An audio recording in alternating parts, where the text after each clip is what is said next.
그런데 테슬라도 마찬가지였어요. 전기차가 초기 시점에 주가가 어땠죠? 어마어마하게 올라갔었죠. 그런 것처럼 현대차도 딱 그런 구간에 들어왔고, 그리고 아까 말씀드린 것처럼 현대차는 현금 흐름이 우수한 기업입니다. 그리고 관련된 관계사들이 아주 짱짱한 그러한 구간 내에서 보스턴 다이나믹스라는 그러한 신동력을 얻고 피지컬 AI 회사로서 변모하는 그러한 초기 국면에 있기 때문에 사실 주가가 리레이팅한다라고 하는 측면에 봤을 때는 가장 좋은 시점이 도래했다라고 말씀을 드릴 수 있을 것 같아요.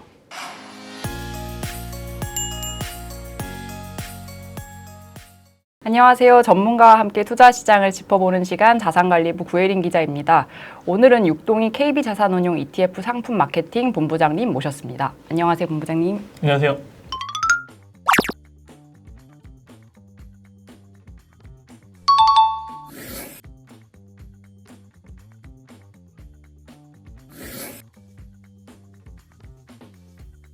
KB자산운용에서 ETF를 만들고 그리고 ETF를 홍보하고 마케팅하는 육동희입니다. 만나서 반갑습니다. 네, 반갑습니다, 본부장님. 올해 CES 때부터 시작해서 가장 투자자분의 많은 관심을 받고 있는 종목이 저는 현대차 그룹주인 것 같거든요. 네. 근데 KB자산운용에서도 현대차에 대해 굉장히 좋은 하우스뷰를 유지하고 있다고 들었습니다. 혹시 그런 이유가 있으신가요? 뭐 아시다시피 과거에 이제 현대차, 물론 현대차 그룹도 그렇지만 기본적으로 자동차 회사의 이미지가 굉장히 강하죠. 그런데 이번에 CES를 보셔서 아시겠지만 이제는 이제 자동차 회사로 현대차를 봐야 될 것인가? 저희는 이제는 그건 아니라고 보고 있습니다. 그래서 피지컬 AI의 가장 강력한 대한민국의 기업이다. 이렇게 볼 수 있을 것 같고요. 그 이유는 사실 이런 부분에서 찾아볼 수 있을 것 같아요. 자동차를 많이 만들고 과거에 이제 공장, 자동화에 대한 부분에 있어서는 가장 앞선 제조업 회사가 현대차입니다. 그 회사는 이 자동화에 대한 데이터가 굉장히 많아요. 그래서 피지컬 AI로 넘어가는 시점에 있어서의 이러한 데이터, 예를 들어서 휴머노이드 로봇이 장애물을 피한다던가 이런 거에 대한 데이터들이 굉장히 많다는 거죠. 일을 한다는 거에 있어서. 그래서 그러한 플랫폼으로 이 현대차를 봐야 되는 시점이고, 그런 부분에 있어서는 향후에는 이 현대자동차 혹은 기아차 등 이런 현대차 그룹의 기업들이 리레이팅할 수 있는 그런 구간에 왔다고 보고 있습니다. 본부장님, 이런 것도 좀 궁금하더라고요. 그 일반 투자자분들이 보실 때는 한때 저희가 로봇 테마 ETF 엄청 많이 나왔잖아요. 네네. 근데 요새는 또 대세가 피지컬 AI잖아요. 네. 두 차이가 있을까요? 뭔지 잘 모르겠습니다. 범주를 좀 이렇게 나눠서 보시면 될 것 같아요.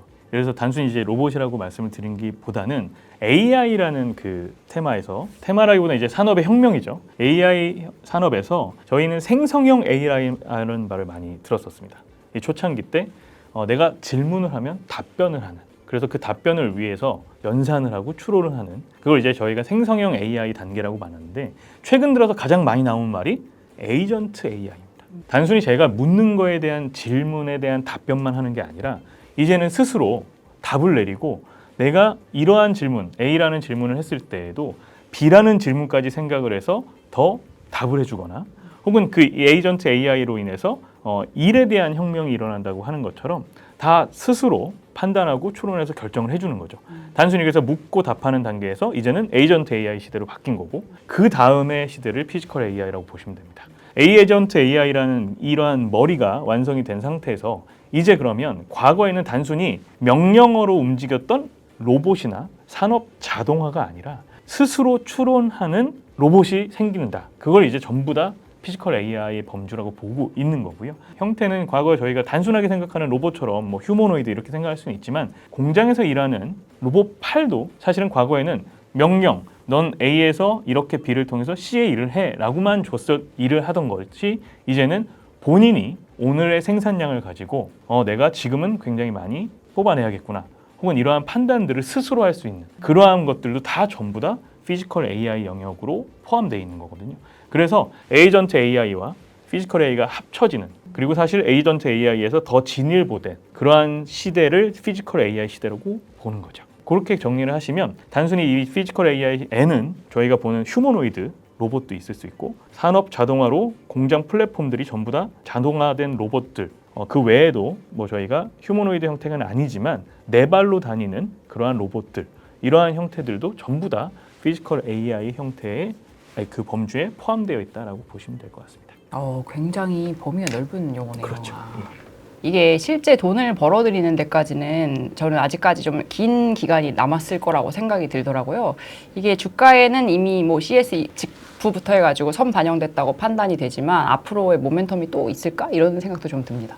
사실 그래서 이제 저희는 오히려 지금이 시작이다라고 생각을 합니다. 왜냐하면 그 현재 반영돼 있는 부분은 말씀하신 것처럼 숫자, 예를 들어서 기업은 당연히 주가는 매출이나 이러한 이익에 대해서 당연히 평가를 받기 마련인데 방향성으로 현재는 현대차가 잡혀 있는 상황이거든요. 그러면 초기 국면입니다. 초기 국면은 근데 많은 분들이 아까 말씀드린 것처럼 먼 미래다라고 생각하실 수는 있지만 방향성은 누구나 다 알고 있어요. 피지컬 AI는 이미 에이전트 AI에서 피지컬 AI로 넘어오는 그러한 국면에 다 겪고 계시기 때문에 분명히 초기 시점. 그런데 테슬라도 마찬가지였어요. 전기차가 초기 시점에 주가가 어땠죠? 어마어마하게 올라갔었죠. 그런 것처럼 현대차도 딱 그런 구간에 들어왔고, 그리고 아까 말씀드린 것처럼 현대차는 현금 흐름이 우수한 기업입니다. 그리고 관련된 관계사들이 아주 짱짱한 그러한 구간 내에서 보스턴 다이나믹스라는 그러한 신동력을 얻고 피지컬 AI 회사로서 변모하는 그러한 초기 국면에 있기 때문에 사실 주가가 리레이팅 한다라고 하는 측면에 봤을 때는 가장 좋은 시점이 도래했다라고 말씀을 드릴 수 있을 것 같아요. 특히 그 2028년 연간 3만 대를 목표로 해서 피지컬 AI 관련된 뭐 휴머놀이라든가 아니면 보스턴 다이나믹스의 아틀라스 이 생산들을 앞두고 있기 때문에 2028년이면 멀지 않은 미래죠. 그러한 형태들이 저희가 실질적으로 뭐 내년 CES도 있을 거고 이런 모습들, 발전된 모습들을 계속해서 보게 된다면 현재의 시점 자체는 굉장히 중요한 밸류에이션 재편의 시점이다라고 말씀을 드릴 수 있을 것 같아요. 제가 듣기로 KB자산운용도 이번 달에 현대차 관련해서 새로운 상품을 내신다고 들었습니다. 라이즈 현대차 고정 피지컬 AI라는 이름인데요. 한 번에 말씀 잘하시네요. 네. 근데 이미 현대차 그룹 투자 ETF는 한국에 굉장히 많은데 좀 차이점이 있나요? 이렇게 보시면 될 것 같습니다. 현대차 그룹 관련된 ETF는 이미 있습니다. 로봇 관련된 ETF도 이미 있습니다. 근데 저희는 현대차 고정 피지컬 AI ETF는 아까 말씀드린 것처럼 현대차 그룹 ETF가 아니라 현대차의 피지컬 AI 산업으로 리레이팅하는 그러한 시점에 투자하기 아주 적합한 그러한 ETF. 따라서 현대차 그룹 내에 이 피지컬 AI와는 조금 더 먼 뭐 건설주라든가 이러한 기업들도 다 들어갈 수 있겠죠. 하지만 저희 현대차 고정 피지컬 AI ETF에는 현대차를 중심으로 한 피지컬 AI 기업들이 잘 들어가 있다라고 보시면 될 것 같아요. 그래서 현대차를 저희는 포트폴리오 안에 25%를 고정해 놓습니다. 그래서 상품명에 25%라고 적혀 있는 거죠. 물론 리밸런싱 순간에 25%로 리밸런싱 하는 거기 때문에 저희가 25%를 매일 맞추지는 않고요. 기본적으로 25%로 리밸런싱 시점에 맞춰 놓으면 주가의 등락에 따라서 차지하는 비중은 약간씩 차이가 날 수 있습니다. 그러니까 현대차를 25% 고정을 하고 나머지는 피지컬 AI를 이렇게 투자하는 상품인 거잖아요. 맞습니다. 근데 이제 그러면은 휴머노이드 또 테마 ETF 상당히 많은데 그런 거랑도 좀 이렇게 구분이 되는 상품일까요? 맞습니다. 그 현대차 25%에 방금 말씀 주셨던 것처럼 75%를 피지컬 AI 관련된 기업을 담는다라고 하셨는데 이 75%의 피지컬 AI 기업들을 담는 중에서도 현대차와 관련이 있는 관계사 혹은 같은 생태계 내에서 돈을 벌 수 있는 그러한 기업들이 우선적으로 선별이 됩니다.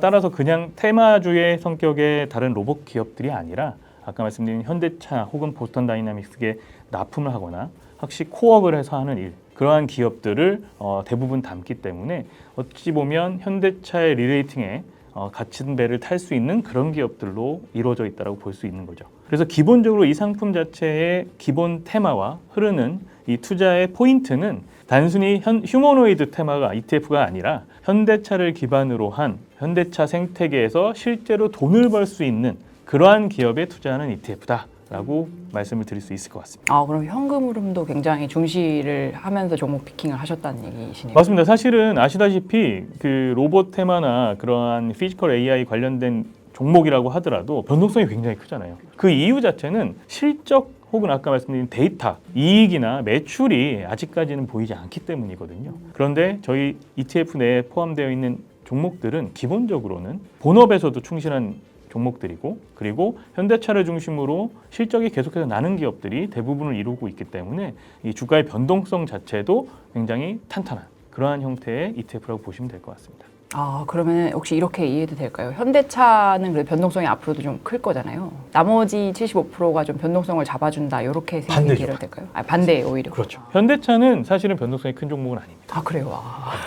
현대차는 사실 아까 말씀드린 것처럼 시총 10위안에 드는 기업 중에서는 그렇게 변동성이 큰 종목은 아니고요. 그래서 사실 현대차가 국내를 대표하는 그 제조업 기반의 기업인데 현대차를 중심으로 해서 변동성이 좀 높은 종목들이 들어가더라도 이 전체 ETF의 변동성은 낮아지는 그러한 형태의 코어 그리고 세트라이트 전략을 구사하는 ETF다라고 생각하시면 될 것 같습니다. 아, 피지컬 AI가 워낙 먼 미래 산업이다 보니까 그렇죠. 변동성이 다 종목들이 큰데 그럼요. 그거를 예. 현금 흐름이 탄탄한 현대차가 잡아준다. 요렇게 정리하면 그렇게 되겠네요. 근데 현대차를 넣고 나머지를 글로벌 피지컬 AI로 구성할 수도 있지 않았나요? 맞습니다. 사실은 그 부분도 어떻게 보면 하나의 투자 포인트가 될 수 있는데요. 근데 저희가 아까 말씀드린 것처럼 저희가 집중한 투자의 그 컨셉은 현대차 생태계입니다. 그 현대차 생태계 내에서 같이 현금 흐름을 만들어낼 수 있는 투자 수익을 올리고 그리고 피지컬 AI 관련돼서는 사실 저희가 로봇만 생각을 하지 걸어다니는 두 발로 걸어다니는 휴머노이드 형태만 생각을 많이 하는데 공장에 사용되는 산업 자동화나 혹은 이 자율주행을 통해서 이 자동차 자체도 하나의 AI 플랫폼이 되는 그러한 시대를 맞이했기 때문에 제조업 강국으로서 특히나 그 강국의 가장 끝적 정점에 있는 현대차가 같이 관계사로서 일을 하는 기업들이 어찌 보면 더 가까이 있는 미래다라고 저희는 생각을 하고 있고 더욱이나 ETF의 구조적인 측면을 봤을 때에는 또 해외 투자와 국내 투자가 섞이게 되면 뭐 세금적인 면이나 이런 부분들도 사실 투자자분들이 혼란스러울 수 있겠죠. 그래서 저희는 아주 깔끔한 국내 투자로 한정 지었습니다. 이제 좀 명쾌하게 정리가 되는 것 같습니다. 이게 이 상품을 위해서 패시브 지수를 새로 개발을 하셨을 텐데 네네. 이 지수 변동성은 조금 어느 정도일까요? 사실 지수의 변동성이 요 근래 저희가 말씀을 드리기가 좀 어려운데 예를 들어서 숫자로 원래 말씀을 좀 드리는데 과거에 2000과 3000이 코스피 박스권을 이뤘을 때 그 대표 지수라고 하는 코스피의 변동성을 15%로 봅니다. 그런데 최근 들어서는 이제 주가가 올라도 변동성은 커지는 거니까요. 최근에 이제 7천을 넘는 그러한 시대에 맞이해서는 변동성이 좀 더 많이 올라갔습니다. 그래서 시장 자체의 변동성 자체도 높이 올라간 상황이다 보니까 예를 들어서 총 15종목 정도로 구성될 수 있는 이 포트폴리오의 변동성 자체는 사실 시장과 비슷하거나 시장보다 조금 높은 수준입니다. 그래서 이 ETF를 투자하는 데 있어의 분산 효과도 제대로 누릴 수 있는 그러한 상품이다라고 볼 수 있습니다. 예, 오늘 육본부장님께서 해주신 말씀을 들어보니까 현대차는 앞으로도 국내 피지컬 AI 대장주라는 확신이 드네요. 12일에 상장된 이 ETF는 국내 피지컬 AI 투자를 해보고 싶은데 성장성도 잡고 싶고 변동성도 좀 잡고 싶다라고 느끼시는 투자자분들께 좋은 대안이 될 것 같습니다. 오늘 자세히 설명해주신 육본부장님 정말 감사드립니다. 감사합니다. 저는 또 다른 투자 소식 가지고 돌아오겠습니다. 시청해주셔서 감사합니다.